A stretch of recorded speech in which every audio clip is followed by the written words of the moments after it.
세상에는 오랫동안 감춰져 있다가 결국 삶의 한복판에서 폭발하는 진실들이 있다. 오늘 우리가 마주한 연금 위기는 바로 그런 종류의 위기다. 70년 전만 해도 사회의 경제 균형을 지탱하는 단순한 공식이 존재했다. 젊은 사람들은 일하고 노년층은 안정적으로 은퇴했다. 하지만 시간은 변했고 수학은 감정에 어떤 관용도 베풀지 않는 냉정한 학문이라는 사실이 드러났다. 1950년대 미국에서는 은퇴자 1명을 위해 16명의 노동자가 필요했지만 오늘날은 겨우 2.7명에 불과하다. 일본은 1995년 이후 노동 가능 인구가 1,400만 명 감소했으며 프랑스는 연금 지출이 GDP의 14%를 차지한다. 한국은 역사상 가장 빠르게 초고령 사회로 진입하고 있으며 이 변화는 단순한 통계가 아니라 삶의 구조 자체가 변하고 있음을 의미한다. 출생률은 감소하고 기대 수명은 늘고 있으며 노동 인구는 줄고 연금 시스템은 결국 버티지 못하는 상황이 되고 있다. 더 큰 문제는 어떤 정부도 이 문제를 해결하려 하지 않는다는 점이며 그 이유는 올바른 해법이 정치적 자살이기 때문이다. 경제에서 가장 위험한 위기는 사람들이 알아채지 못하는 위기이며 연금 시스템이 그 대표적인 예다. 사람들은 자신의 월급에서 빠져나가는 돈이 미래의 자신을 위한 것이라고 생각하지만 실제로는 그렇지 않다. 당신이 오늘 내는 돈은 미래의 당신을 위한 것이 아니라 지금의 은퇴자에게 바로 전달되는 구조다. 이것이 바로 부가 방식 페이어스 유고 시스템이며 과거에는 젊은 인구가 많아 효과적으로 작동했다. 하지만 지금은 출생률 감소, 노동 인구 축소, 은퇴자 증가로 인해 시스템이 뒤집힌 상황이다. 이 시스템은 젊은 인구가 많은 세계를 전제로 설계되었지만 현재 세계에는 그런 구조가 더 이상 존재하지 않는다. 이번 위기는 초등학교 산수로도 이해할 정도로 단순하지만 매우 심각한 구조적 문제다. 은퇴자에게 지급해야 하는 금액은 일정하지만 이를 부담할 노동자 수는 계속 줄어들고 있다. 1950년에는 노동자 16명이 은퇴자 1명을 지탱했지만 이제는 2에서 3명이 1명을 지탱해야 한다.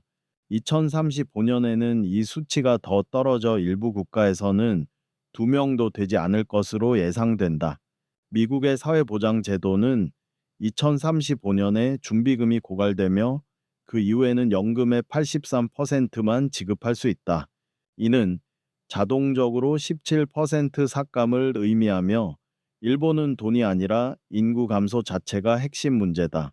노동 인구는 급감하고 은퇴자는 급증하며 한국은 출산율 0.7이라는 인류 최저 기록을 보이고 있다.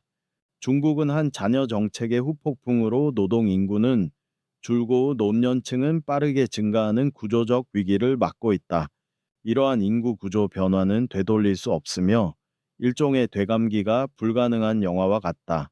미국은 세계 최대 연금 시스템을 보유하고 있으며 7,300만 명이 이 제도에 의존하고 있다.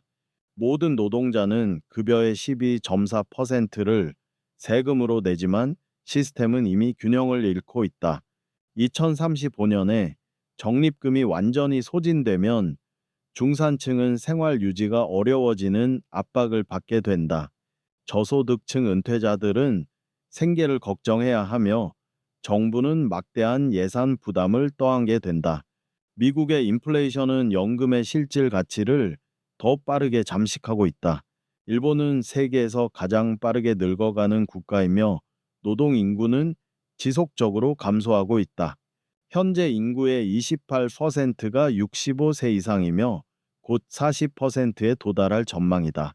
거품 경제 붕괴 이후 수백만 명이 안정적인 직장을 얻지 못하고 불안정한 노동자로 남았다.